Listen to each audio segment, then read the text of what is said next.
Oke, silakan. Ini siapa nih? Indra Indra, Junianto. Oh ya, silakan Indra. udah kelihatan Pak.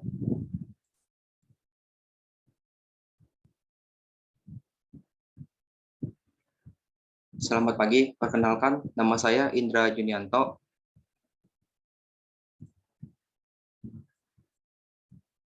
NIM 2016-230080. Di sini saya akan mempresentasikan seminar judul saya, yaitu berjudul Sistem Pakar Diagnosa Autis pada Anak dengan metode forward chaining dan certainty factor berbasis Android.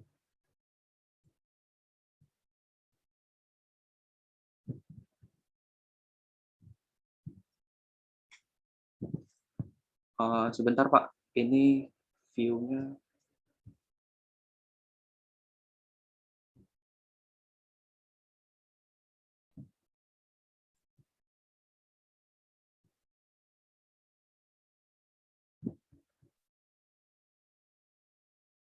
Udah. Latar belakang. Autisme merupakan gangguan perkembangan pada anak yang menyebabkan seorang anak sulit dalam bersosialisasi, komunikasi verbal, bahasa, dan non-verbal, imajinasi, dan juga perilaku. Gangguan autisme pada anak timbul sebelum usia 3 tahun. Tetapi ada pula yang sudah mengalami gangguan tersebut sejak lahir. Autisme pada beberapa kasus penyakit ini masih bisa disembuhkan dengan mengikuti program terapi secara teratur. Dan dari beberapa kasus gangguan autis yang bisa disembuhkan itu merupakan gangguan autis yang sudah dideteksi sedini mungkin. Namun sayangnya, sebagian orang tua tidak memiliki pengetahuan yang cukup tentang gejala-gejala awal gangguan autis. Dan biasanya banyak orang tua yang bingung cara menangani kasus seperti ini. Dan tidak sedikit juga salah menangani kasus ini. Maka dari solusi dari masalah ini adalah pembuatan sistem pakar untuk mengetahui gejala-gejala autis dan mengelompokkannya dalam kategori autis apa dan juga terapinya. Rumusan masalah. Bagaimana penerapan sistem pakar ini bisa berjalan di Android dan mendapatkan hasil diagnosa dan terapi game yang sesuai dengan tingkat keparahannya. Batasan masalah. Yang pertama, aplikasi ini hanya berjalan di sistem operasi Android. Kedua, target user aplikasi ini hanya sebatas anak-anak. Ketiga, game terapi yang masih terbatas. Keempat, metode yang digunakan adalah metode forward chaining dan certainty factor. Tujuan penelitian.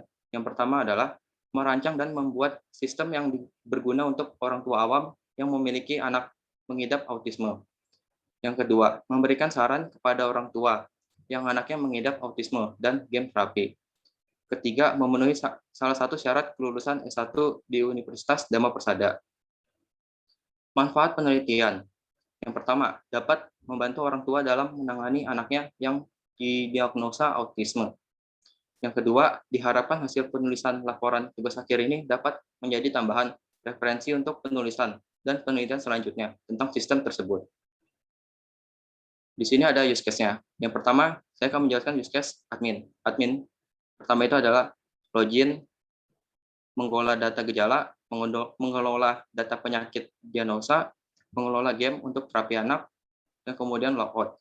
Sedangkan use case untuk user itu adalah login, menginput data anak, menginput gejala, mendapatkan hasil penyakit diagnosa, dan memberikan game terapi untuk anaknya. Kemudian bisa logout. Nah, metodenya. Di sini saya akan menjelaskan metode yang saya gunakan. Yang pertama adalah metode forward chaining. Metode ini melakukan penalaran yang dimulai dari fakta yang ada untuk mendapatkan kesimpulan dari fakta tersebut. Metode ini nantinya digunakan untuk memilih fakta gejala yang dimana setelah memilih nanti akan mendapatkan kesimpulan dari fakta tersebut, diagnosanya. Sedangkan metode yang kedua adalah metode certainty factor. Metode ini merupakan salah satu teknik yang digunakan untuk mengatasi ketidakpastian dalam mengambil keputusan. Yang dimana nanti metode ini digunakan untuk membuktikan apakah suatu fakta gejala yang ada bernilai pasti atau tidak. Di sini ada contoh langkah-langkah yang nanti dilakukan dalam sistem pakar diagnosa autis pada anak ini, pada anak. Ini ada contohnya. Yang pertama itu ada tabel penyakit. Di sini ada terdiri dari kode dan nama penyakit. Kode P1 dengan nama penyakit interaksi sosial. Kode P2 dengan nama penyakit komunikasi. Berikutnya ada tabel gejala, yang itu terdiri dari kode, nama gejala, dan nilai CF. CF itu adalah certainty factor, yang dimana nilainya ini adalah nilai aturan, atau bisa disebut dengan nilai pakar. Kode G1 dengan nama gejala menolak dipeluk, dengan nilai CF 0,3. Berikutnya adalah kode G2 dengan nama gejala saat bermain bila didekati malah menjauh, dengan nilai CF 0,2. Kode G3 dengan nama gejala menolak atau menghindar untuk bertatap muka, dengan nilai CF 0,6. Kode G4 dengan nama gejala bicara menotoh seperti robot, dengan nilai CF 0,1. Berikutnya kode G5 dengan nama gejala kata-kata yang tidak dapat dimengerti orang lain, dengan nilai CF 0,5. Nah, berikutnya ini adalah tabel aturan diagnosa autis. Ini rule base-nya. Nah, di sini itu ada tersedia dari kode P1 dan P2. Nah, sini P1 itu adalah yang tadi kode dari penyakit P1. P1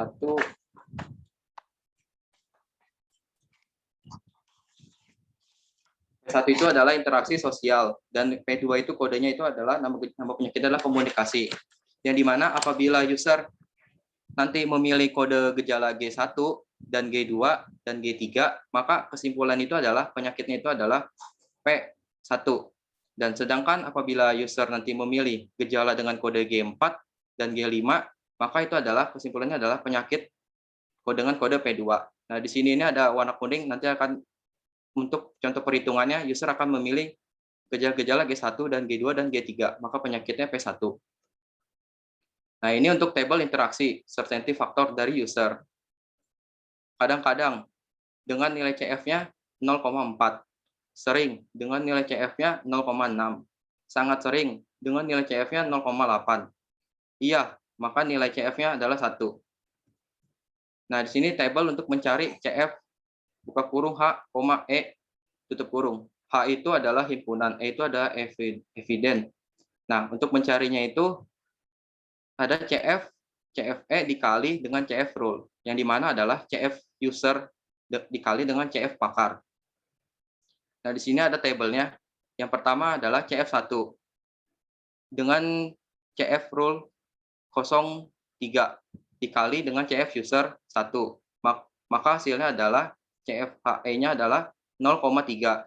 Dan CF2 berikutnya dengan CF rule 0,2 dikali 0,4, maka CFH,E-nya adalah 0,8. CF3 dengan CF rule-nya adalah 0,6 dikali CF user 1, maka CFH,E-nya adalah 0,6. Yang dimana CF user ini adalah yang tadi dipilih oleh user. Nah, berikutnya adalah rumus mencari CF combine-nya.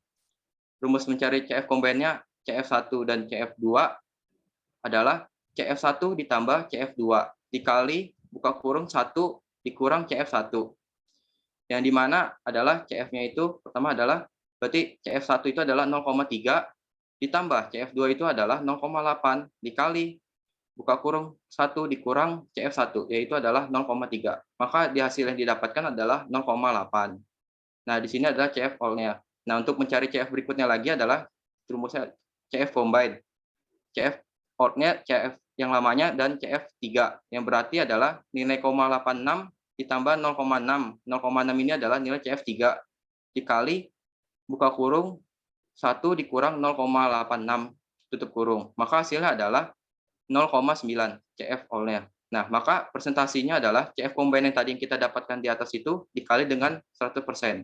Maka CF combine yang tadi kita dapat itu adalah 0,9 dikali 100. Maka hasilnya adalah 94%. Maka hasil diagnosanya adalah interaksi sosial dengan persentase 94%. Di sini saya ada contoh untuk kayak tampilannya gitu, UI dan UX-nya yang tadi kan ada perhitungannya. Di sini ada contoh tampilan aplikasinya. Yang di screen pertama ini, apabila user nanti membuka aplikasinya, maka akan muncul splash screen yang seperti di ini center. Yang kedua, maka setelah selesai ke screen 1, maka akan ke screen 2. Nah, screen 2 ini adalah kayak landing page-nya, kayak halaman awal, dan user itu bisa memilih masuk dan daftar. Tapi di sini simulasikannya adalah daftar. Nah, daftar itu adalah ke screen 3. Nah, daftar. Contohnya, di sini adalah nama orang tua. Yang diinputkan adalah Budi. Nomor telepon 0895 021 65963. Dan terus alamat yang diinputkan adalah Jalan Pondok Ungu, Blok L, nomor 12. Terus yang diinputkan email adalah budi@gmail.com. Passwordnya, setelah mengisi password, akan ada tombol selanjutnya yang mengarahkan pada daftar selanjutnya, yang dimana adalah ke screen 4. Yang di sini adalah diinputkan dengan nama anaknya, yaitu Nicholas. Nah, di sini adalah gejala-gejala yang tadi sudah dihitung. Nah, sini adalah contoh untuk di tampilannya, tampilan Android-nya. Menolak dipeluk. Nah, user akan memilih ya, dengan CF-nya yang dipilih juga iya. Berarti nilai CF-nya 1. Saat bermain, bila didekati malah menjauh, maka user memilihnya ya. Tapi untuk CF-nya user memilih kadang-kadang. Dan berikutnya adalah saat bermain bila didekati malah menjauh, user memilih ya, dan persentase nilai CF-nya iya. Kemudian ada gejala lagi berikutnya, bicara monoton seperti robot. Nah, user itu memilih tidak. Maka pilihan yang untuk CF-nya user itu disable karena dia memilih tidak, otomatis 0. Kata-kata yang didapatkan mengerti orang lain. Kata-kata yang tidak dapat mengerti orang lain. Maka user sini memilih tidak. Dan maka nilai CF-nya itu disable, jadi nilainya 0. Maka setelah di tombol selanjutnya, dia maka akan ke screen 5. Dan screen 5 ini adalah hasil diagnosanya dengan nama Nicholas, dan hasil diagnosanya adalah interaksi sosial 94%. Di sini adalah fitur-fitur yang nanti akan dibuat: login, register, mengelola data gejala seperti create, update, delete, dan mengelola data penyakit create, update, delete, mengelola data game create, update, delete. Di sini ada referensi, ada beberapa referensi yang saya gunakan. Terima kasih. Sekian dari presentasi saya. Ada yang mau ditanyakan, Pak? Oke, kembali ke slide pertama, paling pertama.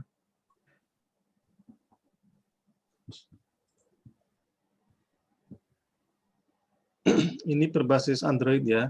Iya, Pak. Oh, pakai apa nanti kira-kira, Java atau apa, Kotlin? React Native, Pak. Hah? React Native. Apa? React Native. Oh, React Native ya. Iya. Berbasis Android ini ada back-end-nya nggak nanti kalau Anda misalnya untuk update-update?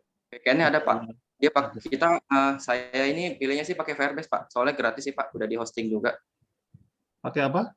Firebase. Oh, Firebase. Ya, udah di hosting, Pak. Jadi gratis. Oh, jadi Anda nanti update datanya di Firebase-nya ya?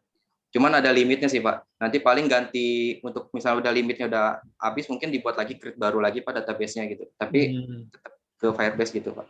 Oke. Kok kamu ketinggalan sama Agung sama yang Iya, Lahar? Pak. Itu kan kemarin kan saya Itu ya? cuti, Pak. Oh, Ikut cuti. Iya.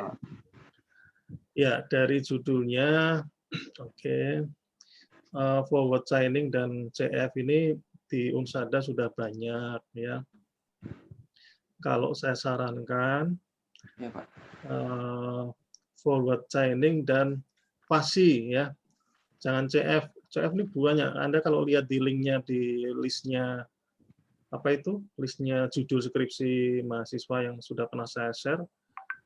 Kalau nggak forward chaining, CF. Nah, terus ada forward chaining dan CF gitu ya, seperti itu. Jadi coba Anda perbandingannya forward chaining dan fasi Tsukamoto misalnya ya, fasi. Tapi jangan CF ya perbandingannya. Atau terserah kamu mau CF dan fasi boleh. Forward. Ini ya, Pak, boleh tanya nggak, Pak? Ini maksudnya forward chaining sama fasi Tsukamoto ini nanti perbandingan ya, Pak? Iya, perbandingan. Oh, kalau ini sih forward chaining dan sensitivity faktornya itu saya pakai. Kalau forward chaining kan dia untuk fakta, Pak. Nanti di mana itu dapat kesimpulan. Dan certainty factor ini nanti buat kayak kepastiannya, Pak. Jadi misalnya user kita dipilih gejala robot ya. Misalnya kata-kata seperti robot. Nah, dia tuh bingung, tapi dia milih ya. Nah, dia buat kepastiannya itu pakai certainty factor, Pak. Jadi ada presentasi table-nya sih, Pak. Kayak dari 0, sebenarnya 0 sampai 1, cuman dia ada kayak kepastiannya gitu, Pak. Iya, ya itu maksud saya udah banyak ya. Coba tambahkan Fasi Sukamoto ya. Ada kok jurnal-jurnalnya juga ada. Barusan saya lihat baca sama juga topiknya sebetulnya, diagnosa autis dengan Fasi Sukamoto, cuma dia hanya Fasi Sukamoto saja lah. Ini Anda bandingkan yang Anda akan buat dengan yang versi Fasi Sukamoto. Terus ke slide berikutnya. Terus perhitungan-perhitungan itu loh, nilai-nilai terutama. Oh, nilai ya, Pak? Iya. Itu mulainya dari tabel Nah, ini, Pak. ini nilai-nilai ini dari mana? 0,3, 0,2. Oh, kalau 0,3 ini kan rule, Pak. Rule itu dari pakar ya, Pak. Ini kan substantive factor, Pak. Jadi dia ada pakarnya. Jadi udah nilai tetap. Nah, sedangkan yang CF user ini adalah yang dipilih, Pak. Yang dipilih itu contohnya itu seperti ini, Pak. Dia kalau misalnya dia contohnya milih 1, Pak, iya.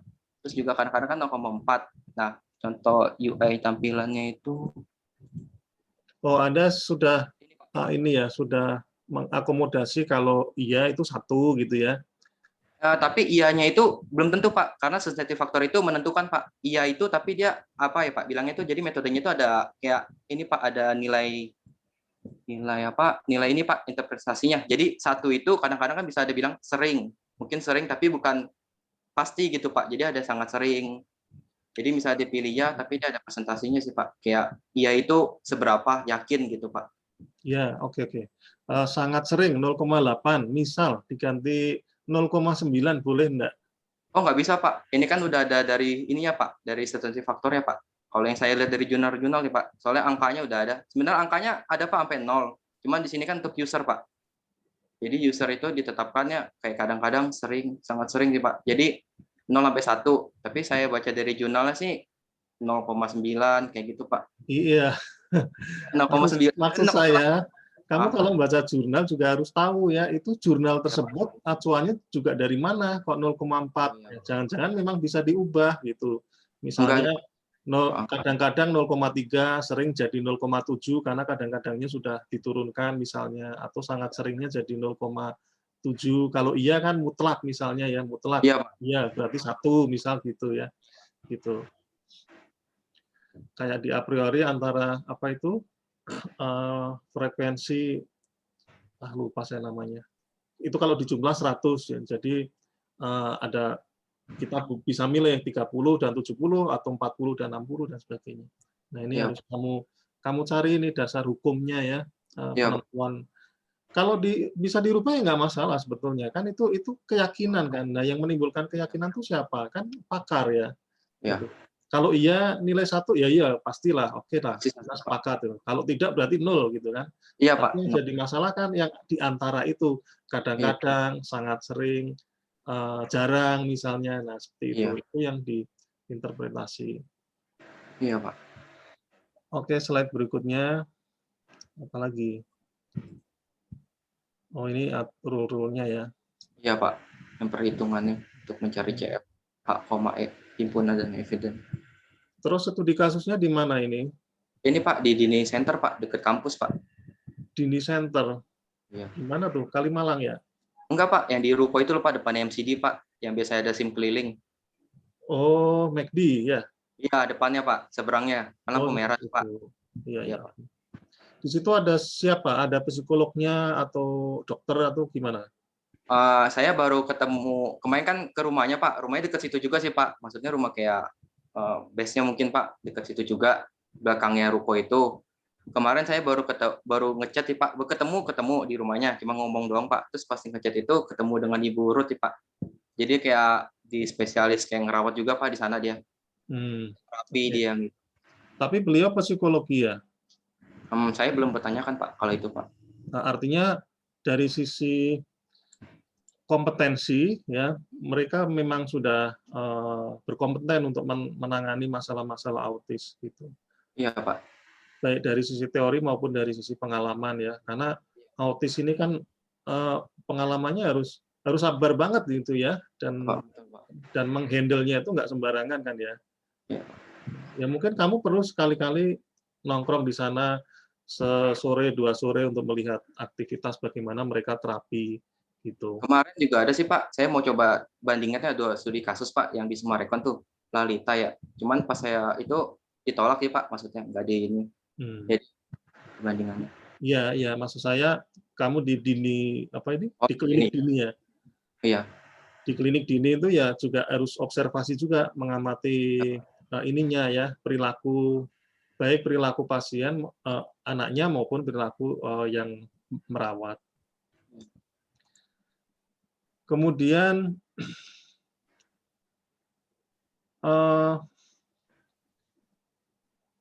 ada fitur terapinya ya, coba ditambahkan fitur terapi untuk atau mungkin berupa apa ya, informasi kali ya di Oh informasi Pak, aplikasimu ya. misalnya karena diagnosa hasil ini kayak interaksi sosial gitu Pak. Ya, informasinya, terus aktivitas apa yang diperbolehkan, makanan apa yang harus menjadi pantangan, itu kan ada pantangan-pantangannya juga sebetulnya. Kemudian bagaimana kalau menangani anak autis yang sedang apa itu, yang sedang kumat dalam tanda kutip ya, yang sedang keras-kerasnya misalnya gitu. Jadi aplikasimu ini bermanfaat juga bagi orang awam juga begitu ya, di samping bisa mendiagnosis, juga memberikan informasi mengenai apa itu, mengenai terapi-terapi yang diberikan kepada anak tersebut. Coba tanya ke klinik dini, adakah permainan-permainan yang sekiranya ini apa bisa mengurangi atau menambah aktivitas sosial untuk anak-anak autis tersebut gitu. Itu maksudnya itu di tempat kayak dia sama misalnya kan ada kayak apa tuh, misalnya ibu Ruth kayak misalnya itu kayak terapinya gitu ya Pak ya, ada interaksinya. Maksudnya kayak Iya, bermain gitu Pak. itu masuk di ini informasi apa info-info lah istilahnya gitu ya. Jadi, kalau game Kalau game kalau sih saya cuma pakai bicara dong sih Pak, bicara terapi bicaranya.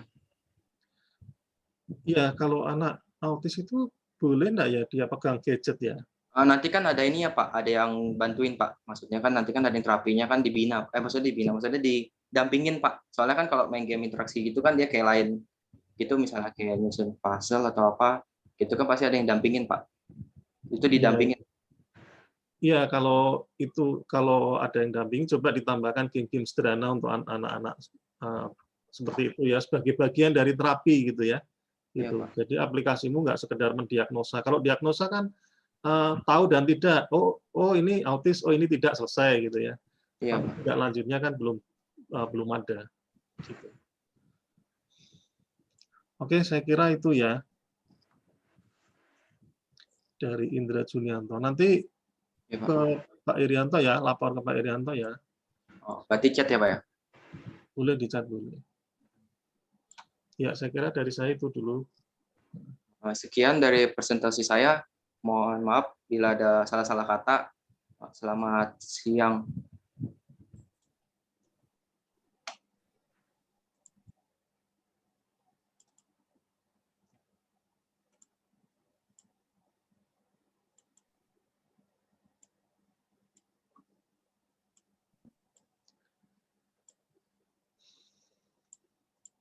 Ada lagi? Siapa ini? Ada lagi yang Saya mau? Pak, boleh? Siapa nih? Isna ini. Iya, Isna ini. Isna ini, penerapan moral. Oke, silakan. Saya share dulu ya Pak, bentar.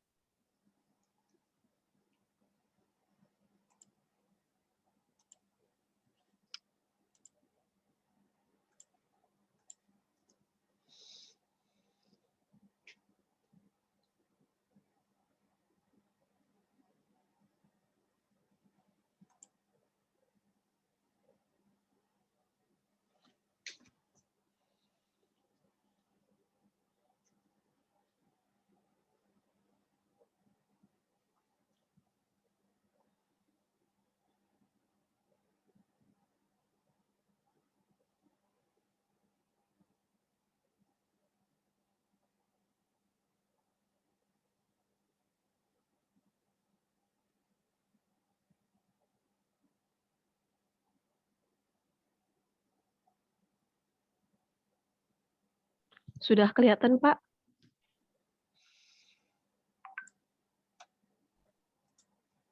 Ya. Yang belum kelihatan kamu. Iya, Nah, udah kelihatan.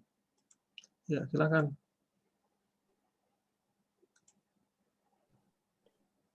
baik. Assalamualaikum warahmatullahi wabarakatuh. Assalamualaikum warahmatullahi wabarakatuh. Terima kasih kepada Bapak Adam Arif Budiman, selaku dosen penguji pada pagi hari ini. Perkenalkan, saya Isnaini Imratun Soleha, NIM 2017-230129.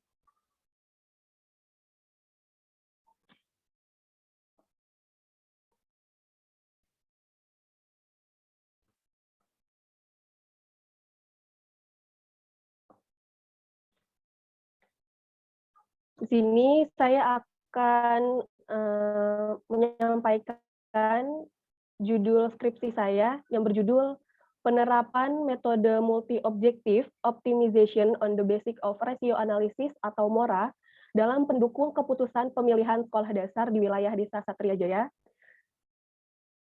Dan di sini saya dosen pembimbingnya yaitu Ibu Timor Sianingsi MTI. 1.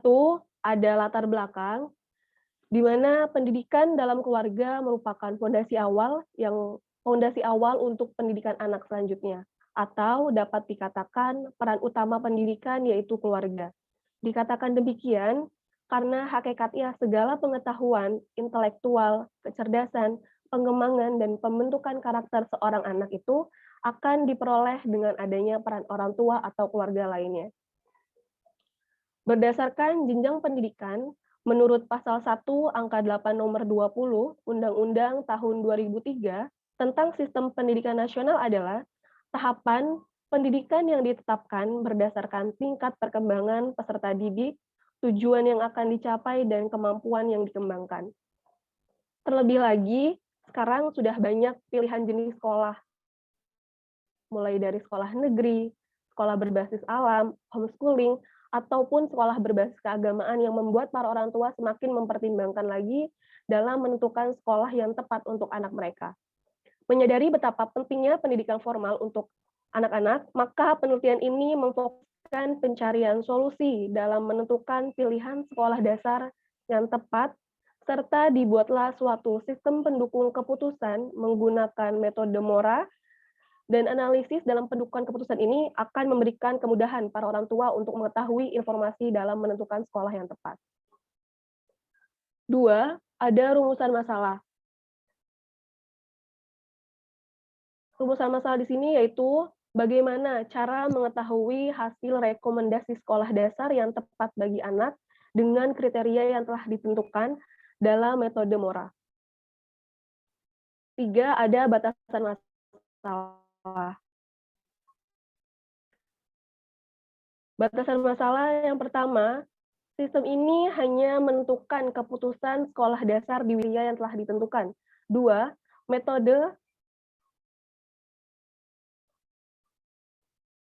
Metode yang digunakan pada sistem ini adalah multi-objective optimization on the basis of ratio analysis atau MORA.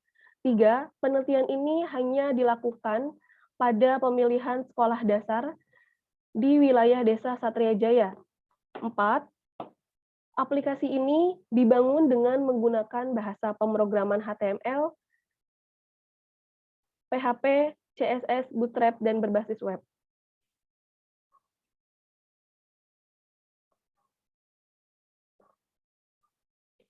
Keempat, ada tujuan dan manfaat.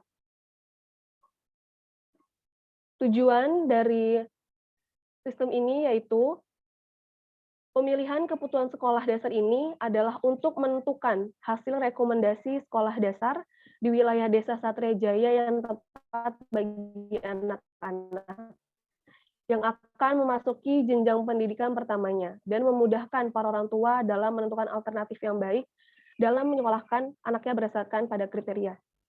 Manfaatnya, 1.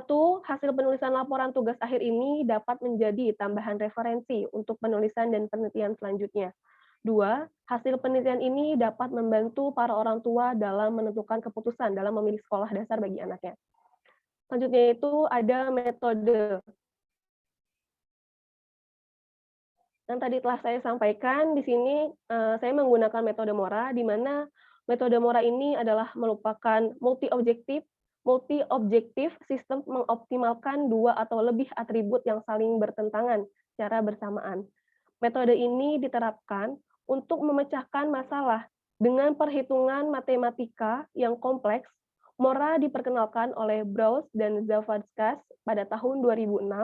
Pada awalnya, metode ini diperkenalkan oleh Brous pada tahun 2004 sebagai multi-objective optimization yang dapat digunakan untuk memecahkan berbagai masalah pengambilan keputusan yang rumit pada lingkungan pabrik. Langkah-langkah metode Mora, yang pertama itu ada pembentukan matriks, yang kedua menentukan matriks normalisasi, yang ketiga menentukan matriks normalisasi terbobot, yang keempat menentukan nilai preferensi YI. Ini adalah referensi jurnal yang menjadi salah satu acuan saya dalam pembuatan aplikasi nantinya. Dan terima kasih. Selebihnya saya kurang mohon maaf. Apakah ada saran dari Pak Adam dan masukan? Ya, sarannya. Kamu kalau presentasi kurang jelas ya. Jadi ini buat teman-teman yang lain juga ya. Kalau presentasi seminar judul, di samping mempresentasikan judul, landasan teorinya kasih sedikit gitu ya. Oh iya Pak. Nah, kamu tadi nggak bingung Mora ini apa, variabelnya apa saja, kemudian bagaimana cara melakukan mendukung keputusannya itu gimana sih gitu ya, seperti itu. Pemilihan objek misalnya, nah cara memilihnya bagaimana, nilai-nilainya berapa dan sebagainya. Ini saya belum dapat ini. Oh izin Pak, udah ada untuk apa penilaiannya sendiri. Saya coba share ya. Ya.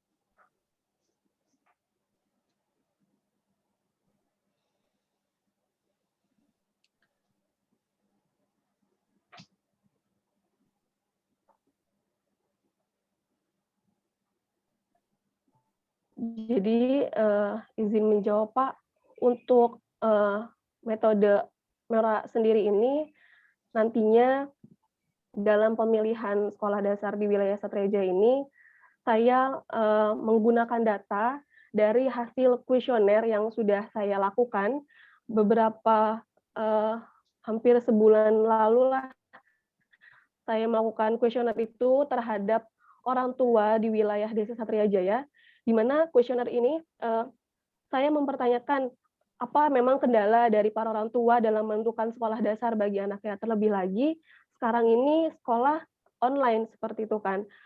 Terus apa sih yang menjadi kriteria khusus dalam pemilihan sekolah dasar pada para orang tua tersebut seperti itu Pak. Nah di sini dari hasil data kuesioner sudah saya dapatkan,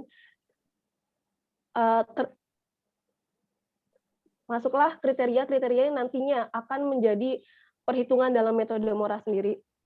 Nah, di sini ada 5 kriteria yang nantinya menjadi bahan perhitungan. Di sini ada kualitas pengajar dengan bobot penilaian 35%, terus ada fasilitas sekolahnya seperti apa di sekolah tersebut, 25%, terus juga akreditasi sekolah, ada kurikulum, pembelajaran seperti apa, terus juga jarak sekolah yang dari sekolah asal TK ke SD itu berapa jaraknya seperti itu.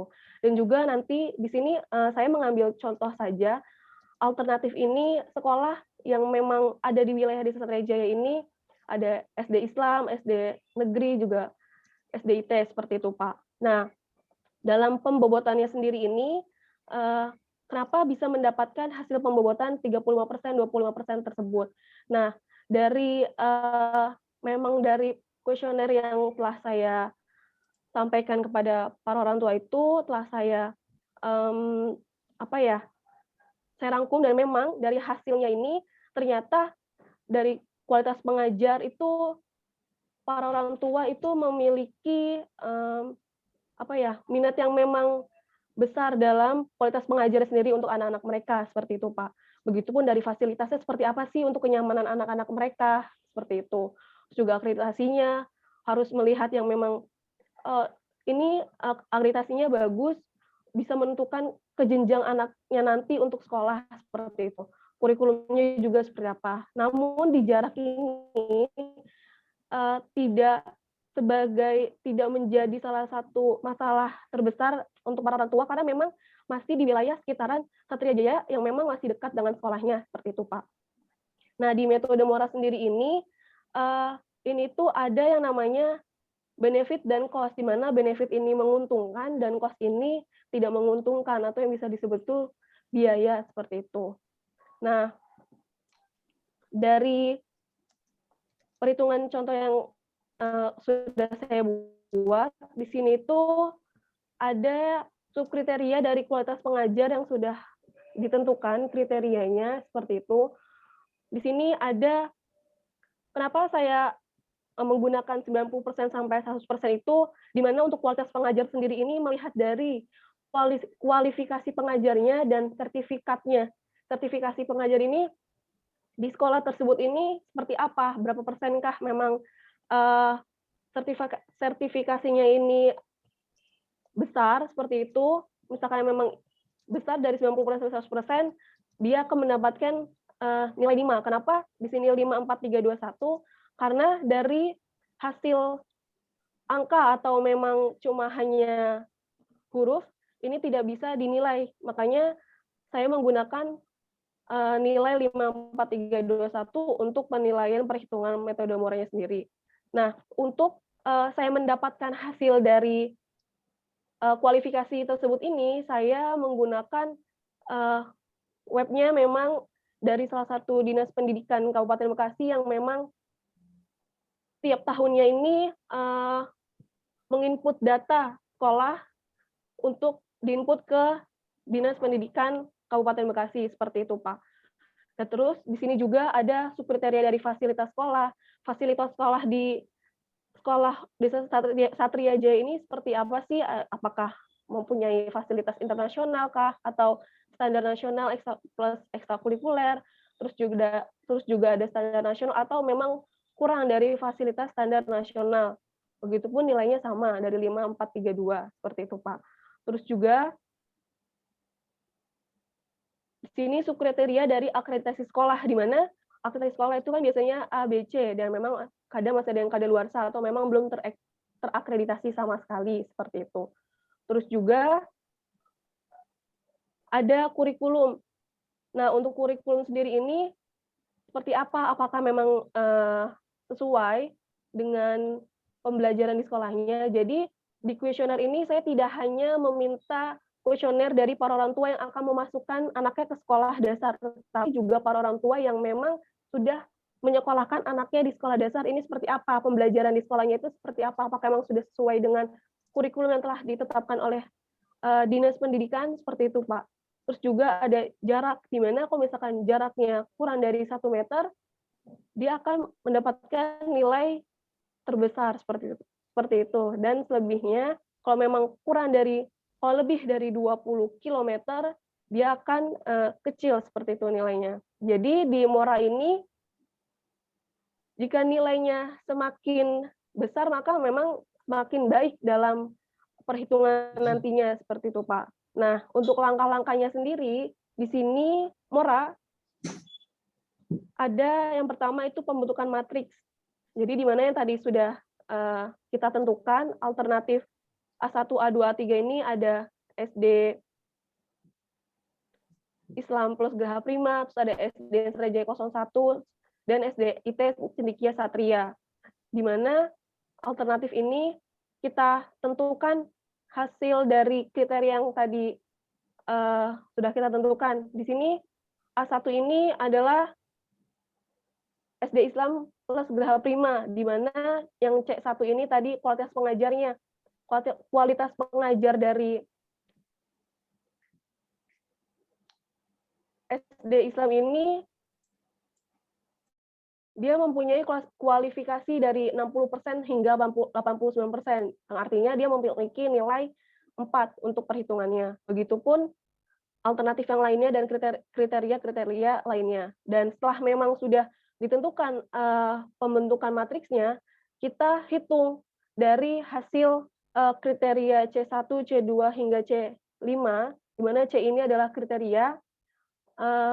Kita hitung dari C1-nya, misalkan C1 kita lihat di sini perhitungan per kolom ke bawah. Jadi di mana 4, 4, dan 1. Di sini kita hitung menggunakan akar dan juga dikuadratkan 4 akar 2 ditambah 4 akar 2 ditambah 1 akar 2. Setelah itu dakarkan dan menjadikan hasilnya 5,7445 seperti ini. Dan setelah itu, setelah kita menentukan hasil kriteria yang sudah diakarkan, ini ada alternatifnya, Pak. Jadi alternatif A11 ini dari yang ini, angka 4 ini, disebutnya alternatif A11, seperti itu. Jadi di mana 4 ini dibagi dengan hasil kriteria ini, 5,744. Setelah itu, seterusnya di alternatif A21. Di sini sama angkanya 4, dibagi 4, 5,7445, dan hasilnya 0,6936. Dan juga di sini ada alternatif A31. Nah, 1 ini dari sini, dan dibagi dengan hasil 5,7445 dan hasilnya 0,1741. Begitupun di C2 sama, kita masukkan angka nilainya 443, dikuadratkan, terus diakarkan, hasilnya seperti ini, 6,4, terus juga kita hitung lagi pembagiannya, 4 ini dibagi dari hasil 6,4, dan seterusnya sampai A31. Begitupun C3, C4, dan C5, seperti itu, Pak. Nah, selanjutnya, setelah adanya pembentukan matriks dan dihitung dari kriterianya diakarkan, kita menghitung matriks normalisasi terbobot, di mana yang tadi bobotnya sudah kita tentukan, kayak seperti kualitas pengajar itu adalah 35%, terus juga ada juga fasilitas sekolah 25%, akreditasi sekolah 25%, kurikulum 10%, dan jarak sekolah 5%. Nah, untuk yang matriks normalisasi terbobotnya, kita hitung hasil dari A1. A1 di mana alternatif yang tadi SD Islam ini dimasukkan hasil dari kualifikasi kualitas pengajarnya yang kriteria 1 ini. Tadi 35%, kita desimalkan menjadi 0,35 dikali 0,6963 dari hasil A11 ini, dan hasilnya 0,2437. Dan juga A21 masih sama di kualitas pengajar dengan bobot nilainya 0,35 dengan hasil A21-nya 0,693 dan hasilnya 0,2437. Dan juga A31 yang 0,01741 dikalikan dengan hasilnya 0,0609. Begitupun kriteria 1, kriteria 2, 3, 4, dan 5 dikalikan dengan bobot yang sudah ditentukan dan menentukan hasilnya. Dan juga setelah itu, setelah dicari dan dihitung matriks normalisasi terbobotnya, kita cari nilai Y-nya, di mana di metode Mora ini, di perhitungan yang terakhir ini, ada yang namanya maksimal dikurang dengan minimal untuk menentukan hasil perankingan yang memang nantinya menjadi pilihan rekomendasi yang baik untuk sekolah anaknya. Nah, di sini Kenapa dibilang maksimal? Maksimal ini adalah benefit dan minimal ini adalah cost. Nah, dari maksimal ini yang sebelumnya yaitu ada kriteria 1, 2, 3, dan 4 ini dijumlahkan dan nantinya dikurangi oleh minimal yang cost seperti itu. Dan hasilnya seperti ini, 0,6398 dari maksimal ini dikurang 0,3311 sama dengan hasilnya 0,3087. Begitupun alternatif A2 dan A3. Setelah kita tahu dari hasil YI maksimal dan dikurang minimal, kita mengetahui perankingan yang mana yang memang tepat untuk anaknya di sekolah dasar. Dan ternyata di sini adalah alternatif kedua lah yang memang dirasa tepat dan rekomendasi untuk anaknya masuk di sekolah dasar, yaitu SDN Satria Jaya 01. Seperti itu, Pak, kalau dari langkah metode Moranya sendiri. Oke. Kriteria pengajar itu kriterianya apa saja? Mungkin harus kamu drop down ini ya. Ini kan kamu basisnya orang tua ya. Orang tua mengisi ini kan ya, mengisi data gitu kan. Mana tadi kriteria orang tua, kriteria pengajar. Nah, ini harus kamu perjelas ini kualitas pengajar ya. Nah, C1 kualitas pengajar. Kok bisa 35%? Kualitas pengajar itu terus bagaimana orang tua bisa tahu tentang kualitas pengajar? Kan dia belum pernah ke situ. Atau mungkin hanya sebatas survei.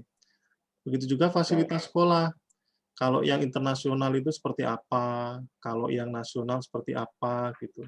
Kalau akreditasi udah pasti udah jelas ya, nilainya fix ya. Kalau nggak A ya B ya C gitu. Kurikulum pun juga sama, kurikulum pembelajaran kan sama seluruh nasional. Seperti itu. Jadi ini yang kriteria-kriteria ini perlu Anda drop down lagi nih, breakdown ya, lebih. Ini kan inputan sebetulnya ya, inputan dari orang tua.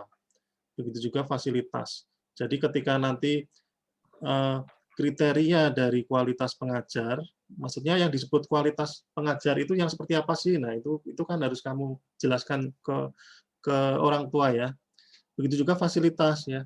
Tahu-tahu misalnya ada pilihan nih, misal kamu tadi bikinnya sepintas nasional, internasional, terus apalagi apa gitu. Nah, kan orang tua nggak tahu ini nasional apa internasional ya.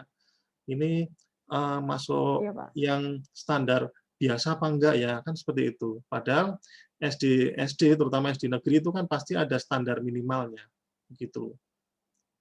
Kecuali kalau swasta ya, swasta itu mereka berlomba-lomba untuk apa itu? Untuk menarik siswa ya. Karena memang pembiayaannya secara mandiri gitu. Kualitasnya ya biasanya mereka memang lebih berlomba-lomba gitu ya. Gitu. Iya, siapa? Gitu. Jadi menurut saya kriterianya nanti harus kamu breakdown lagi. Terus dari sisi ruang lingkup ini menurut saya sangat sempit ya, hanya desa. Desa ini paling SD bisa dihitung. Kalau desa yang benar-benar desa, mungkin satu desa satu SD, karena memang program pemerintah gitu kan. Satu desa satu SD atau dua desa satu SD kalau desanya ini apa itu desanya misalnya nggak terlalu banyak itu ya ininya apa penduduknya gitu. Nah kalau yang desa-desa yang di kota Bekasi misalnya ya mungkin bisa banyak tapi banyaknya kan nggak banyak banget begitu. Banyaknya satu contoh di daerah saya tuh ada di kelurahan ya, kalau saya kan di kelurahan ya, di Bekasi ya. Iya, Pak. Nah, kelurahan itu bisa dihitung SD-nya. Paling hanya ya paling banter yang negeri ada 3, yang swasta ada 4 gitu. Gitu. Jadi ruang lingkupnya diperluas menjadi sekota lah ya, setidaknya sekota atau sekecamatan gitu. Kemudian jarak sekolah itu dipetakan dengan lokasi rumahnya, ya.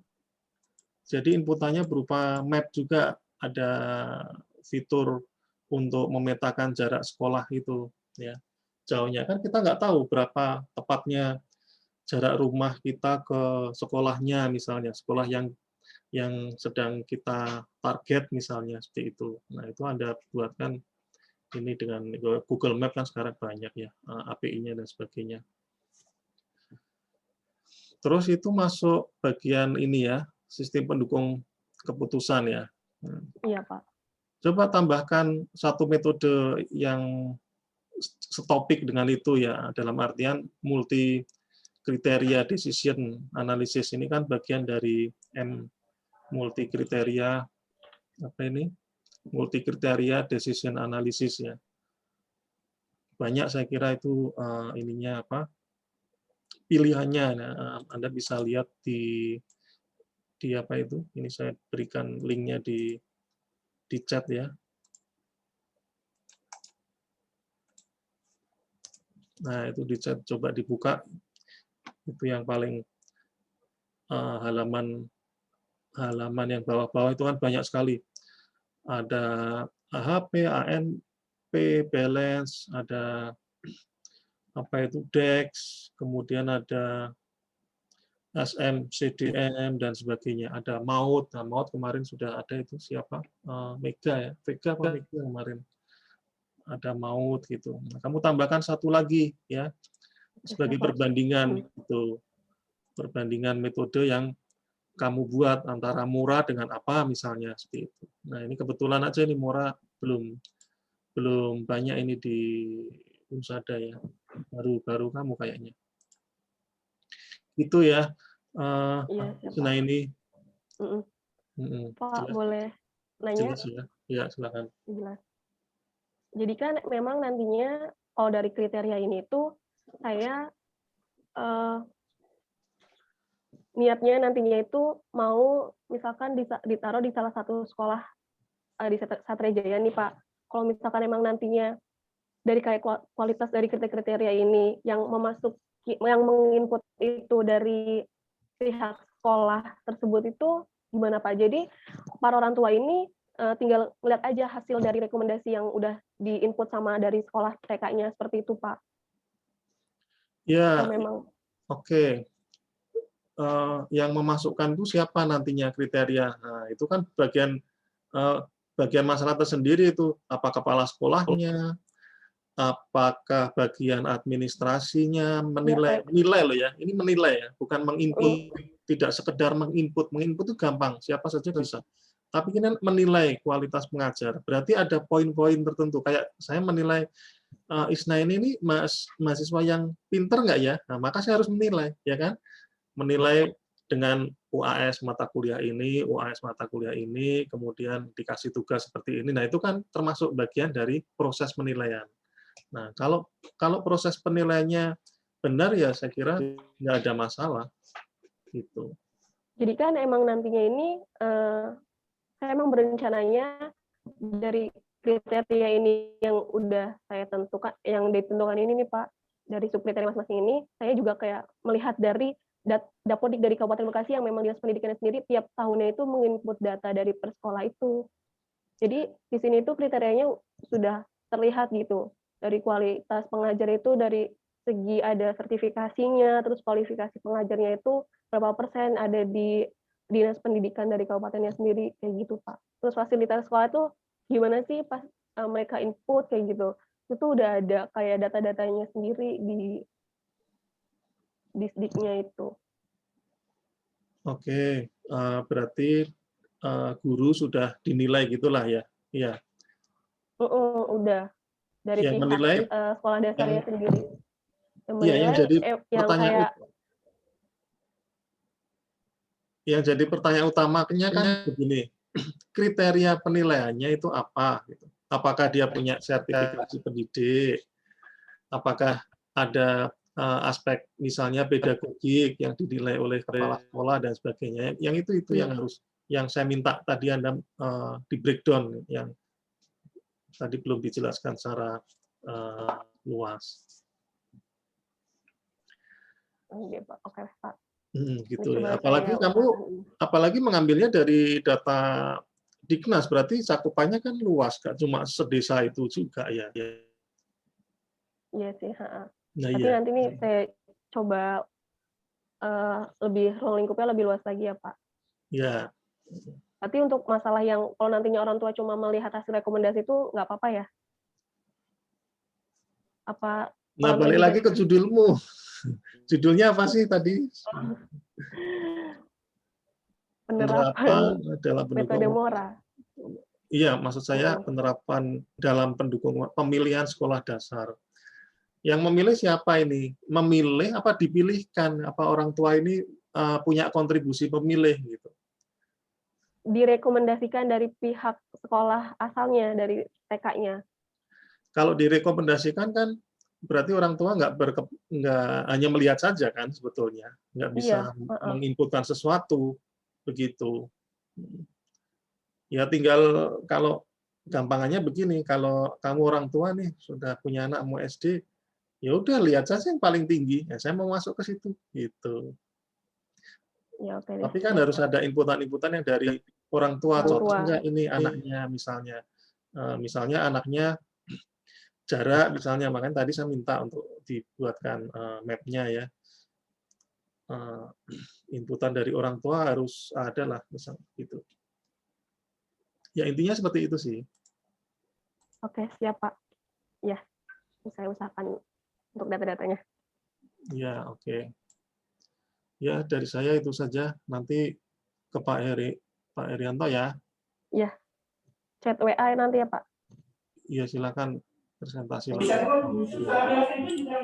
Ntar Pak, lagi rame Pak, ntar. Lagi rame di ruangan. Oke. Oh, Pak R udah masuk toh.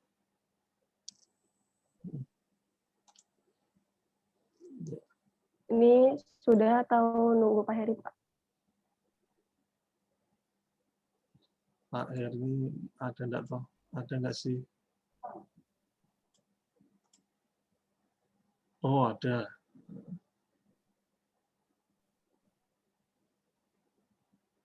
Ya, nanti kamu presentasi dengan Pak R ya. Oke, Pak. Ini tutup aja. Tutup dulu aja. Pak R lagi sibuk soalnya. Oke. Terima kasih. Oh iya. Terima kasih Pak Adam atas waktunya dan juga masukan dan sarannya. Kurang lebihnya saya mohon maaf yang sebesar-besarnya. Wassalamualaikum warahmatullahi wabarakatuh. Waalaikumsalam warahmatullahi wabarakatuh.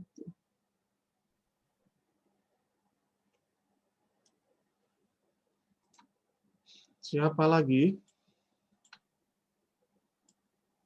Sanjaya? Mana tadi Sanjaya? Sanjaya Sitorus.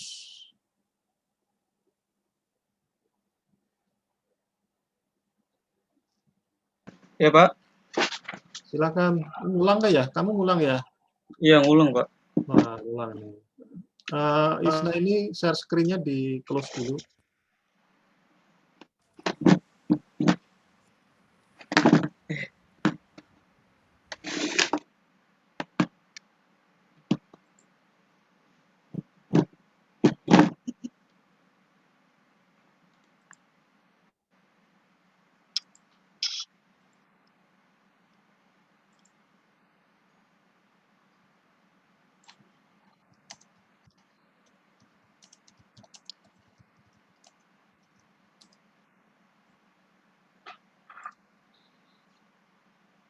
Ini share semua ya Pak ya? Ya. Silakan share screen.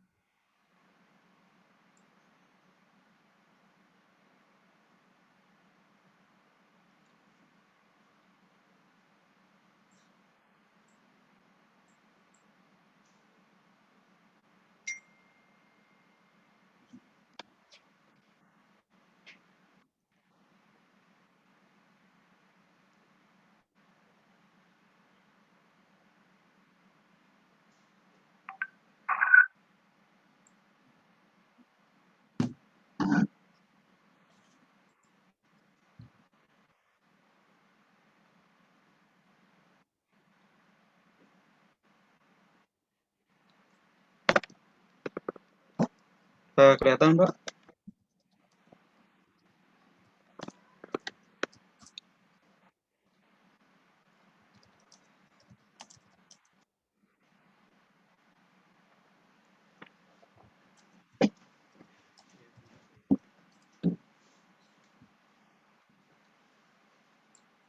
Ya, naik bias dan murah. Wah, ini selain ini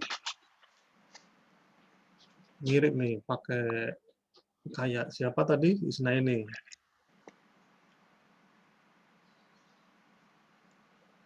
Ya, silakan. Kemarin dapat ini ya, data ya kemarin ya. Iya, Pak. Ya, silakan dimulai. Saya mulai, Pak. Selamat siang semuanya. Nama saya Sanjay Storus. NIM 2017-230127. Teknologi Informasi. Judul dari skripsi saya untuk perancangan sistem aplikasi data mining, karakteristik kepribadian karyawan pada PT Marketa Tamainda menggunakan metode Night Bias dan Mora. Pertama ada latar belakang. Pengembangan ilmu pengetahuan dan teknologi, khususnya teknologi informasi yang semakin tinggi akan mendorong manusia untuk mencari kemudahan mengenai apa yang sedang dipelajarinya. PT Marketa Tamainda merupakan perusahaan yang berbentuk perseroan terbatas dan bergerak di bidang farmasi, yang produk perawatan rumah tangga, mengembangkan usaha dalam pengolahan sistem penyimpanan dengan secara konsisten, berusaha untuk membangun hubungan dan saling menguntungkan dengan pelanggan, dan meningkatkan pelayanan bagi konsumen. Dengan adanya sistem data mining, karakteristik kepribadian karyawan dapat dilihat seberapa besar pengaruh seorang karyawan dalam suatu perusahaan atau bersifat produktif atau sebaliknya, nilai dari suatu tahapan yang akan dilakukan pada metode ini. Rumusan masalah.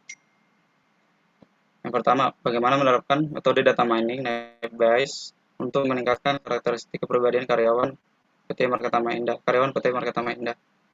Dua, bagaimana menentukan setiap karyawan PT Marketa Tamainda yang berhak mendapatkan tunjangan dengan menggunakan metode Mora. Batasan masalah. Sistem aplikasi ini hanya diperuntukkan untuk karyawan PT Marketa Tamainda. Dan sistem aplikasi ini hanya untuk penilaian karakteristik kepribadian untuk karyawan PT Marketa Tamainda. Sistem aplikasi ini untuk penilaian siapa yang berhak dapat tunjangan bagi karyawan PT Marketa Tamainda. Aplikasi software dibuat sesuai dengan kebutuhan persyaratan yang ditentukan oleh PT Marketa Tamainda. Di full Selanjutnya screen, ada tujuan. Full screen.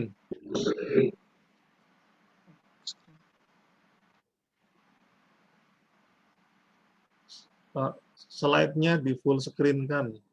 Bisa enggak? Kecil-kecil suaranya, tulisannya. Oh iya, Pak, bentar.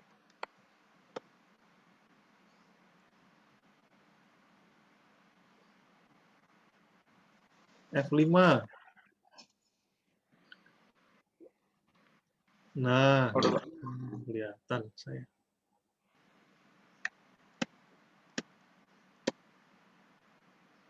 Ya, lanjut. Sampai di pembatasan masalah. Nah, selanjutnya ada tujuan. Tujuannya untuk memenuhi tugas akhir skripsi. Yang kedua, untuk menentukan karakteristik karyawan menggunakan metode Night Bias. Yang ketiga, untuk menentukan siapa yang berhak mendapat tunjangan karyawan PT Marketa Tamainda. Keempat, untuk mengetahui rekapan bulanan siapa karyawan berhak mendapatkan tunjangan. Manfaat dari dengan adanya sistem karakteristik kepribadian karyawan dapat membantu penilaian setiap karyawan yang sudah login. Permudah admin dalam penentuan kepribadian setiap karyawan. Dibuatnya sistem aplikasi ini untuk mempermudah mendeteksi karyawan yang berpotensi dalam peningkatan kinerja penurunan kinerjanya. Nah, ini ada data mining. Data mining adalah pengembangan atau penemuan informasi baru dengan mencari pola atau aturan tergantung jumlah data yang sangat besar. Data mining juga disebut sebagai serangkaian proses untuk menggali nilai tambah berupa pengetahuan yang selama ini tidak diketahui secara manual dari satu kumpulan data. Nah, metode naive Bayes. Naive Bayes merupakan sebuah pengklasifikasian probabilistik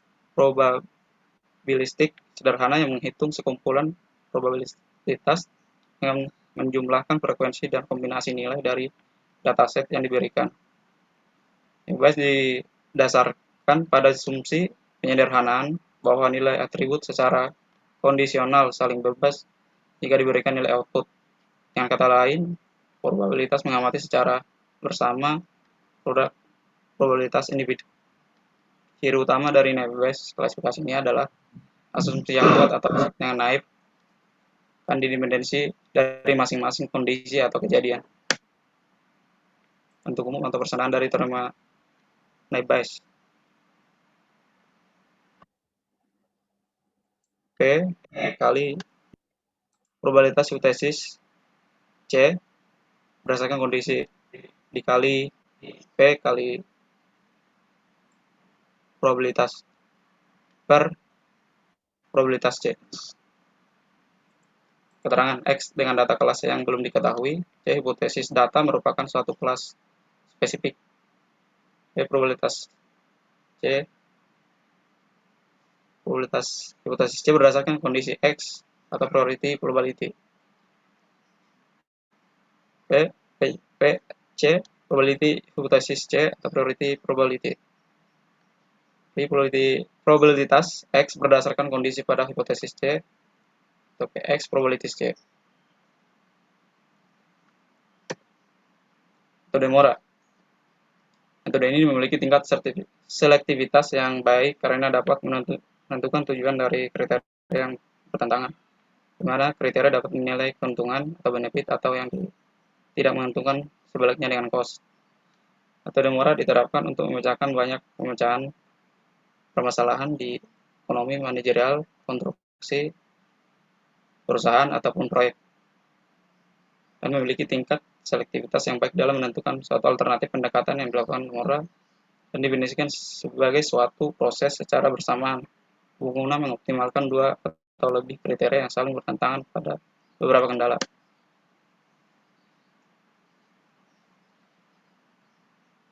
Berikutnya keterangan XIJ matriks alternatif J pada kriteria I. I angka 1, 2, 3 dan Kn adalah nomor urutan atribut atau kriteria. J nilai angka 1, 2, 3 atau Km adalah nomor urutan alternatif. X kali IJ matriks normalisasi alternatif J pada kriteria I. Nah, ada fitur-fiturnya juga, halaman login, carut karyawan, peta latih, atau data uji, atau data karyawan mengisi pertanyaan bila belum mengisi pertanyaan tersebut. Untuk di admin ada carut kriteria, menentukan beberapa orang yang mendapatkan tunjangan. Terima kasih. Sekian dari presentasi saya. Bila ada masukan dan pertanyaan, silakan. Akhir ada komentar? Akhir standby. Akhir. Oh, Pak Akhir lagi sibuk ya. Oke.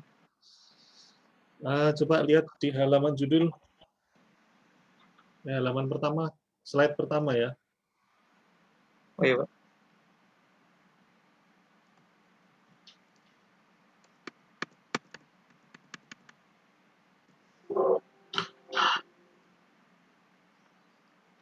Nah, karakteristik kepribadian yang bagaimana yang ingin diketahui, atau hanya sebatas ingin tahu saja atau gimana? Atau ada tindak lanjutnya atau gimana ini tujuannya, buat apa ini?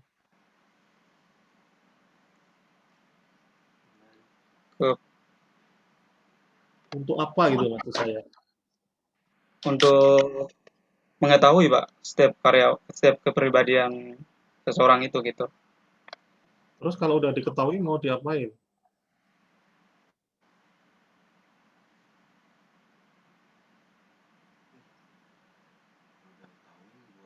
Kan udah diketahui nih, ya. Mau Ya, diapain? untuk selanjutnya untuk mendapat tunjangan gitu, Pak. Untuk Mendapatkan tunjangan, mendapatkan tunjangan. ya dia berpotensi mendapatkan tunjangan dari hasil dari si karakteristiknya ini, Pak. Kalau orangnya baik, dapat tunjangan gitu maksudnya? Atau Iya, gimana? Pak. Kalau misalnya karakteristiknya yang dapat tunjangan itu yang bagaimana? Nah, kalau karakteristiknya, Pak, kayak gini. Nah, misalnya dia ada, ini contoh datanya, Pak. Dia ada kepribadian sanguin, koleris, Sebentar, melankolis. kriteria dulu. Kita mulai dari kriteria dulu. Nah, tadi loh, betul tadi sudah Anda tunjukkan yang slide kriteria tadi loh.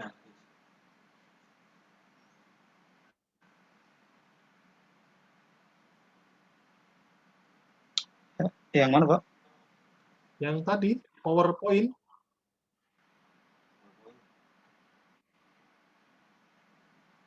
Waduh, lepas.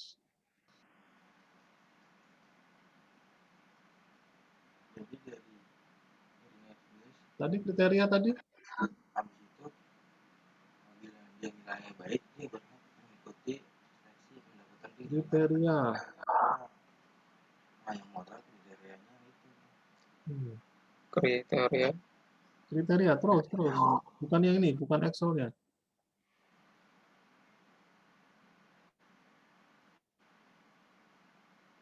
Turun lagi.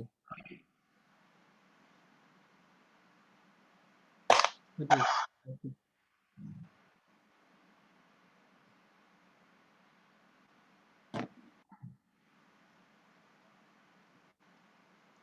Kriteria tadi loh.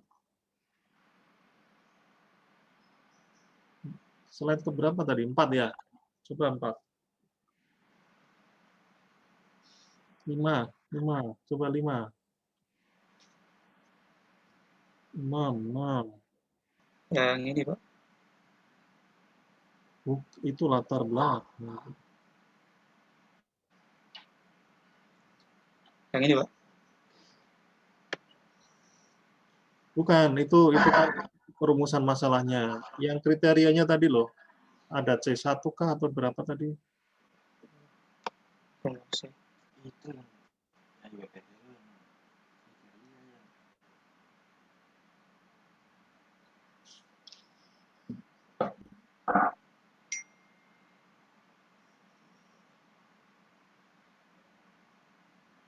Turun. Kamu jangan ragu-ragu dong. Kalau tunjukin satu-satu, ya enggak. Tunjukin aja. Oh, udah ya, selesai ya? Iya, Pak. Paling yang doang, Pak.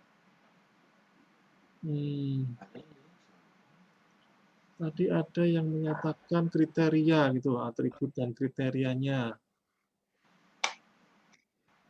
Naik lagi. Yang ini, Pak. Bukan.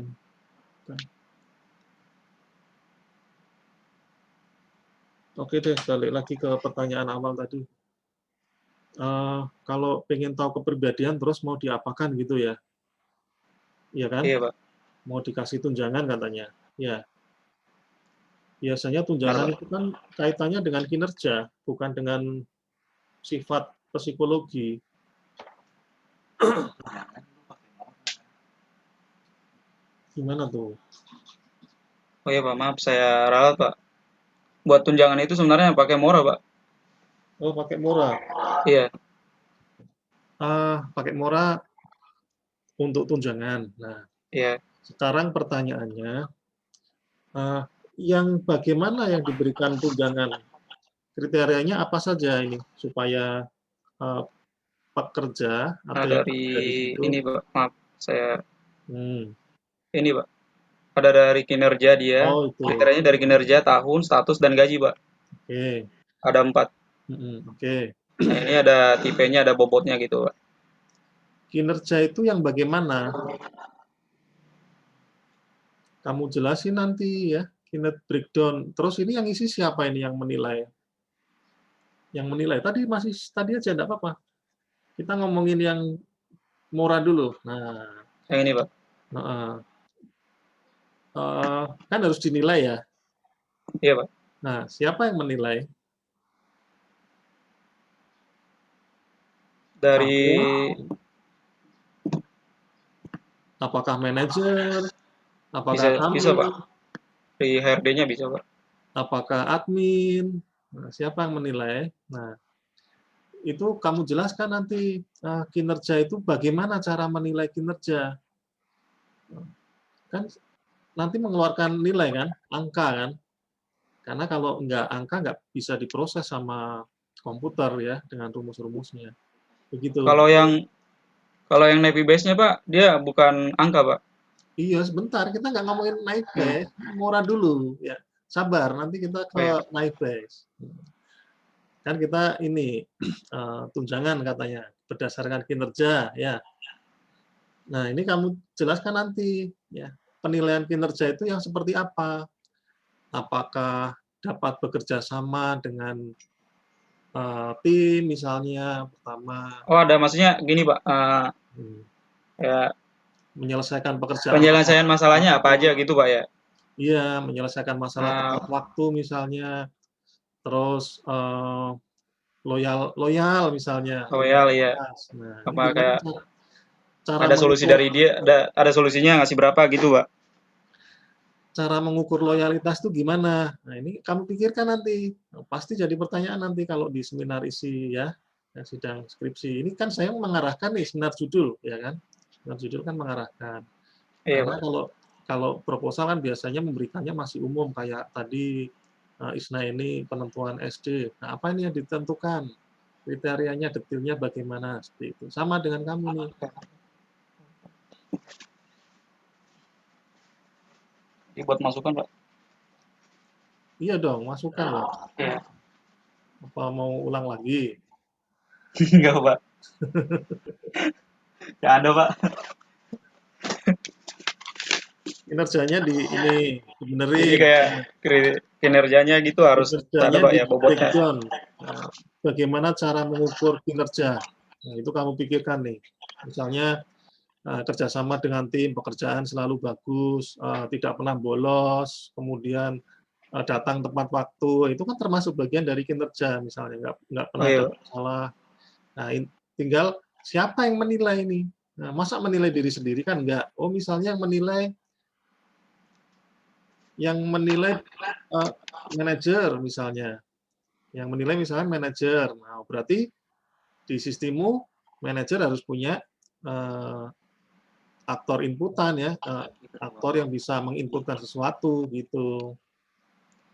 Tapi untuk penilaiannya sih, Pak, yang dari semisal yang dari lapangan yang nilai orang lapangannya juga, Pak. Iya nggak masalah, kan saya nggak tahu kondisimu seperti apa gitu ya. Yang pada umumnya kan biasanya atasan biasanya. Nah, tambahkan menilai misalnya manajer. Kemudian penilaian itu ada penilaian rekan sejawat. Rekan sejawat itu sesama teman tuh menilai temannya gitu. Oh, dari tim gitu, Pak. Si Sanjaya gimana sih menurut saya, misalnya saya dengan kamu satu level nih misalnya pekerjaan. Oh baik, anaknya baik, tepat waktu, rajin dan sebagainya dan sebagainya. Itu seperti itu ya. Kemudian tahun juga ini kriteria tahunnya gimana, lebih dari 10 tahun, diberi bobot berapa misalnya, lebih dari 8 tahun dan sebagainya. Status Statusnya kayak gitu apa dia kontrak apa udah tetap gitu, Pak? Apa masih magang gitu, Pak? kalau magang kan nggak perlu kasih insentif. Ya paling yang dua itu, Pak. Hah? Tetap sama kontrak, Pak. Kamu tambahkan historis misalnya riwayat training misalnya, nah itu sebagai nilai poin tertentu, misal seperti itu. Itu ya, jadi variabel-variabel yang bisa sekiranya dinilai, itu kamu analisis dan kamu tambahkan. Jelas ya, kira-kira ya, seperti ini kan gambarannya ya. Cara ketika kamu mengolah data ini ya, kinerja data kriteria ini ya. Iya, Pak, jelas, Pak. Nah, terus sekarang naik bias. Nah, kita ngomongin naik bias. Buat apa ini naik biasnya ini? Nah, Itu untuk ini karakteristik kepribadian gitu, Pak. Nah, boleh lihat datanya. Maaf. Ini Pak data latihnya, Pak. Oke. Nah, jenis kelamin dan sebagainya. Ini. Dan sebelum ke sini, Pak, dia harus ini pertanyaan dulu, Pak. Nah, model pertanyaannya kayak gini, Pak. Nah, oke. Ya. Nah, dari hasil Nah, balik lagi yang tadi. Coba balik yang tadi, ada sanguinis tadi. Mati. Halo?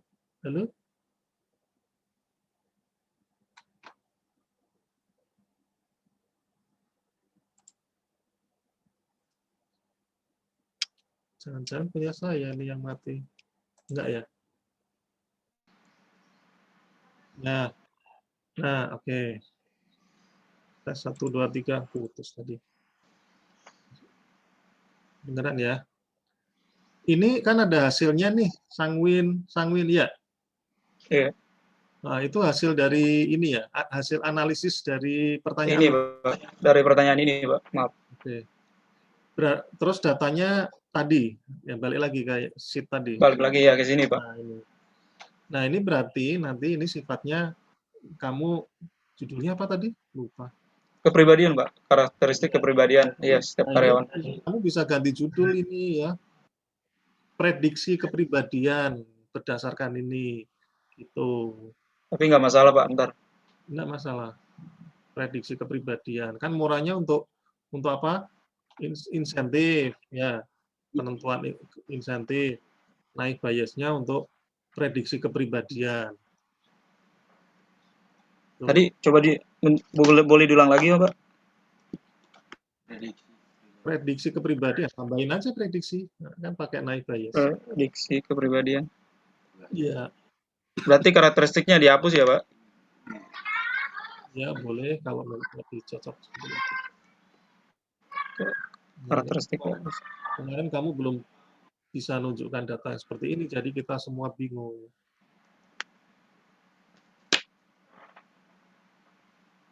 Oke, balik lagi ke Excel, biar kita fokus di Excel. Kamu kan udah belajar naik bias ya, ya kan? Ini namanya data training ya, data training. Berarti berdasarkan data ini. Data latih, Pak? Iya. Ya. Jawaban C dan sebagainya. Ya, saya kira dari saya itu mungkin Pak Irianto ada komentar. Masih ini enggak? Zoom in enggak?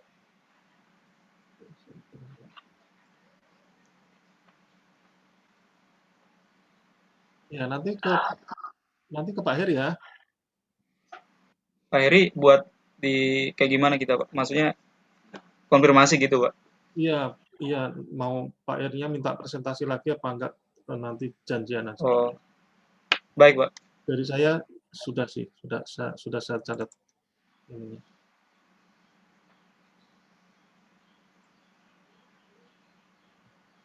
Jadi untuk kedepannya saya mungkin bisa ngehapus karakteristiknya, Pak, ya? Diganti jadi prediksi kepribadian gitu, Pak? Iya, kamu boleh seperti itu sih, kalau berdasarkan data tadi. Oh iya, Pak. Baik, Pak. Nah, sekian dari hasil presentasi saya. Mohon maaf jika ada kekurangan dalam kata-kata. Terima kasih buat Pak Adam. Selamat siang. Sama-sama, selamat siang.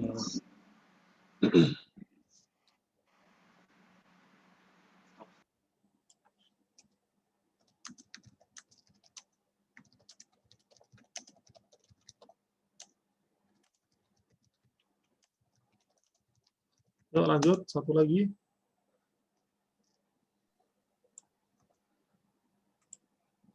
Sanjaya Sitorus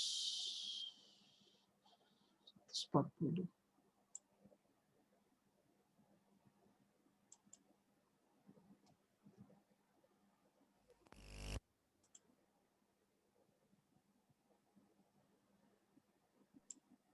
Tes.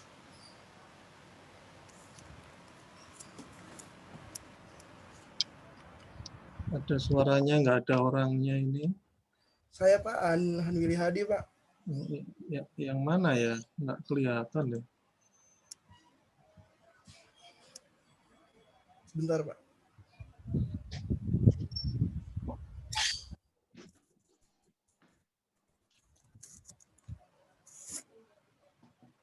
Oh, ini Dan Willy. Ya, silakan Dan Iya, Willy. Pak.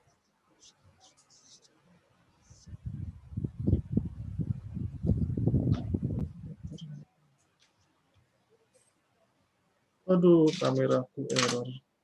Kenapa ya kamera error? Udah bisa dimulai, Pak. Silakan. Assalamualaikum warahmatullahi wabarakatuh. Perkenalkan, nama saya Hanuli Adi dengan NIM 2016-230-149, dan saya di sini ingin menjelaskan tentang judul skripsi saya yang bernama Perancangan Sistem Informasi Gotong Royong Digital berbasis web dengan menggunakan metode crowdfunding dan waterfall. Studi kasus yaitu di Karang Taruna Perumahan Gramasti, RT 006, RW 014, Desa Sumberjaya, Kecamatan Tambun Selatan, Kabupaten Bekasi. Ya, di sini ada latar belakang masalah, di mana seiring perkembangan teknologi, aksi gotong royong bisa dilakukan dalam berbagai bentuk cara. Salah satunya dengan memanfaatkan platform digital, melakukan donasi melalui platform digital. Cara ini tergolong efektif karena bisa dijangkau oleh banyak orang dimanapun dan kapanpun, dan dapat menjadi sistem berkelanjutan. Gotong royong mempunyai akar yang kuat, oleh karena itu Proklamator Indonesia Muhammad Hatta mewujudkan dalam bentuk koperasi sebagai tulang punggung perekonomian masyarakat Indonesia. Namun sejarah ekonomi Indonesia yang didominasi korporasi dan konglomerasi membuat cita-cita ini tidak pernah terwujud. 1% orang kaya menguasai separuh kekayaan nasional. Maka dari itu aplikasi yang dirancang ini dapat mengurangi kesalahan dan penginputan data, memberikan akses bagi donatur dan adanya keterbukaan. Nah, di sini ada identifikasi masalah. Yang pertama, adanya kekurangan keterbukaan terhadap data donatur. Yang kedua, adanya kekurangan yang belum sistematis dari laporan-laporan transaksi.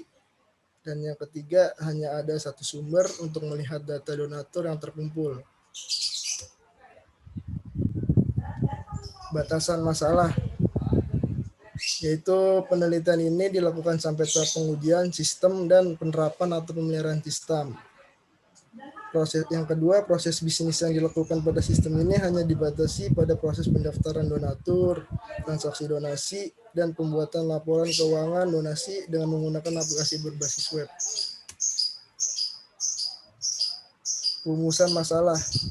Bagaimana merancang sistem informasi manajemen pengolahan donatur dalam melakukan beberapa proses seperti pendaftaran dan transaksi donasi maupun dalam pembuatan laporan transaksi secara sistematis. Dan yang kedua, bagaimana menerapkan suatu sistem yang berfungsi sebagai salah satu media promosi kepada calon donatur. Tujuan dan manfaatnya. Tujuannya yaitu satu, menghasilkan sistem yang mendukung proses kinerja, khususnya dalam melakukan pelayanan terhadap donatur, yaitu dengan membangun dan merancang sistem informasi gotong royong digital berbasis web. Yang kedua, membantu pihak manapun untuk bisa mendonasikan secara terstruktur dan seluruh data manajemen donatur. Dan manfaatnya yang pertama, memberikan informasi untuk menambah pengetahuan mengenai sistem manajemen, pengelolaan donatur, dan donatur bagi lembaga-lembaga sosial yang bergerak dalam bidang sejenis. Nah, yang kedua itu menjadi bahan evaluasi bagi sistem yang telah berjalan dan sebagai bahan penelitian selanjutnya dalam bidang manajemen pengelolaan donatur. Di sini ada metodologi penelitian. Yang pertama itu observasi. Penelitian yang dilakukan dengan cara mengumpulkan data-data yang akan dijadikan bahan dasar perancangan sistem informasi gotong royong digital berbasis web. Dan yang kedua yaitu studi pustaka, mengkaji serta mempelajari dari teori yang berhubungan serta penelitian sebelumnya, baik dalam bentuk buku, jurnal maupun sumber lainnya. Dan yang ketiga itu studi lapangan, yaitu penelitian yang dilakukan secara interview serta mengamati aktivitas atau kegiatan sosial yang berada di lingkungan sekitar. Nah, di sini ada penjelasan dari dua metodenya, itu metode crowdfunding dan waterfall. Yang pertama itu crowdfunding adalah sebuah metode yang meningkatkan modal melalui usaha kolektif yang berasal dari teman, warga, pelanggan, serta investor. Pendekatan ini memanfaatkan upaya kolektif sejumlah individu melalui basis internet dalam jaringan platform atau media sosial sebagai alat jangkauan yang lebih besar. Crowdfunding berjalan dalam waktu terbatas dari beberapa hari sampai beberapa minggu dan berusaha untuk memenuhi target pendanaan sebelum batas akhir waktu. Nah, yang selanjutnya ini pengertian dari metode waterfall, yaitu metode yang kita sebut umumnya itu metode terjun atau yang sering disebut waterfall, sering dinamakan sebagai siklus hidup klasik, di mana hal ini menggambarkan pendekatan yang secara sistematis dan juga berurutan pada pengembangan perangkat lunak, dimulai dengan spesifikasi kebutuhan pengguna, lalu berlanjut melalui tahap perencanaan, permodelan, konstruksi, serta penyerahan sistem ke para pelanggan atau pengguna yang diakhiri dengan dukungan pada perangkat lunak lengkap yang dihasilkan.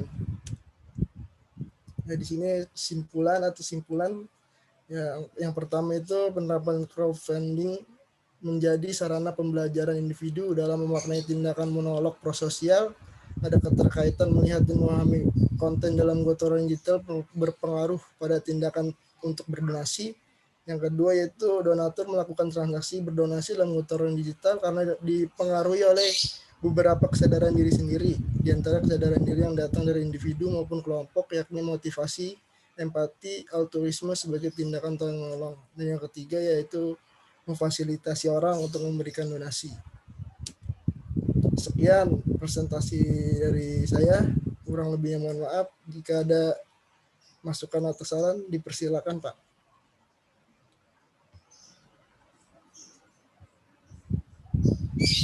Iya.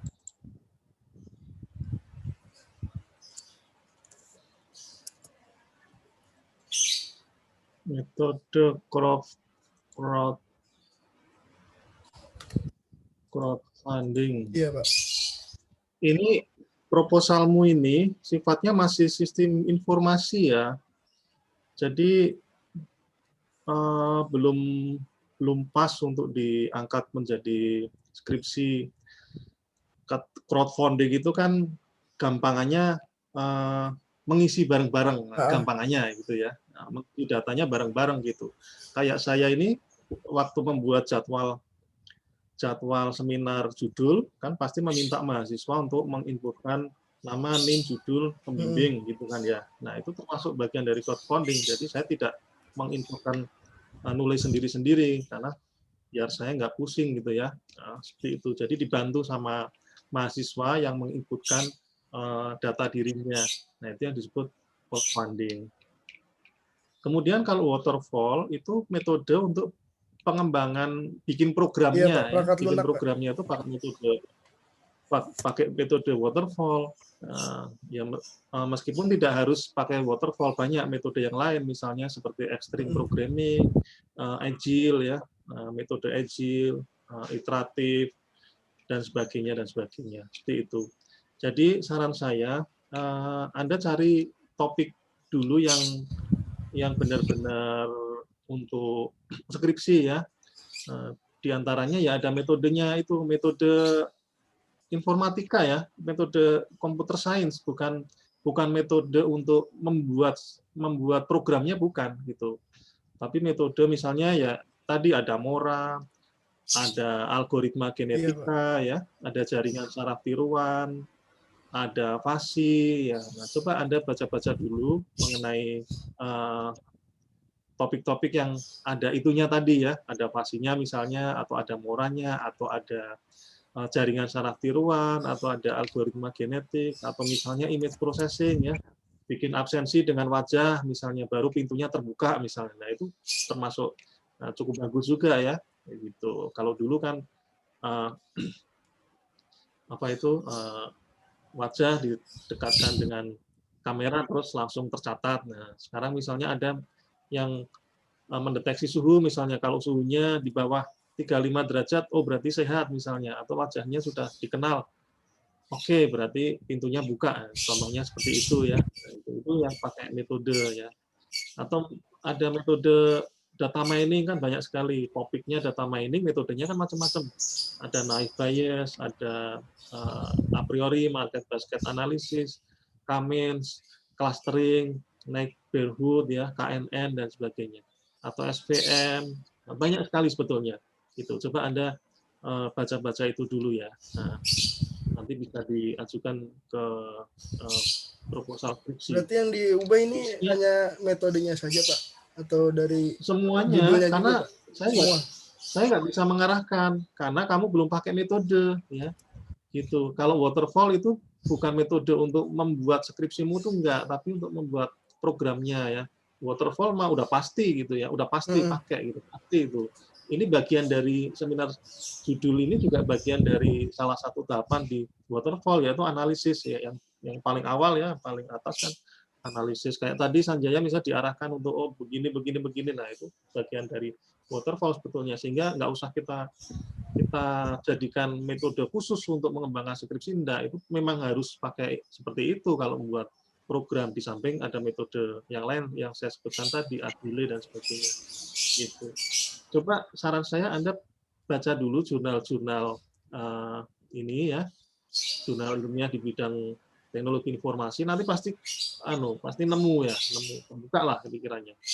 Oh ini ada peramalan menggunakan ini misalnya, menggunakan GST misalnya, silakan aja boleh. Itu ya, dan Willy ya. Jadi ini saya nggak bisa ngarahin, masalahnya kamu belum pakai metode. Kalau ya teman yang sebelumnya tadi kan sudah ada metode, jadi saya bisa mengarahkan. Oh, mungkin gini Pak, apa namanya? Dengan judul yang saya gunakan ini kan tentang gotong royong digital, mungkin yang diubah hanya metodenya saja bisa Pak, seperti itu Pak. Dengan ya nanti kalau misalnya metode dengan selaras dengan judulnya gitu Pak, maksudnya. Ya kamu baca-baca dulu deh. Nah, karena kalau misalnya studi kasusnya tetap seperti itu, nanti ditanya penguji yang lain, lo kok ruang lingkupnya kecil misalnya Karang Taruna di RT sekian misalnya, seperti itu kan jadi pertanyaan juga gitu, jadi nggak relevan gitu ya skripsinya, gitu.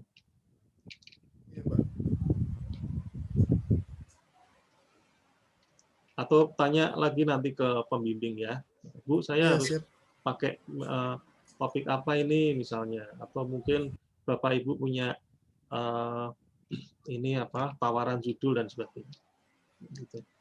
Gitu ya. Iya Pak.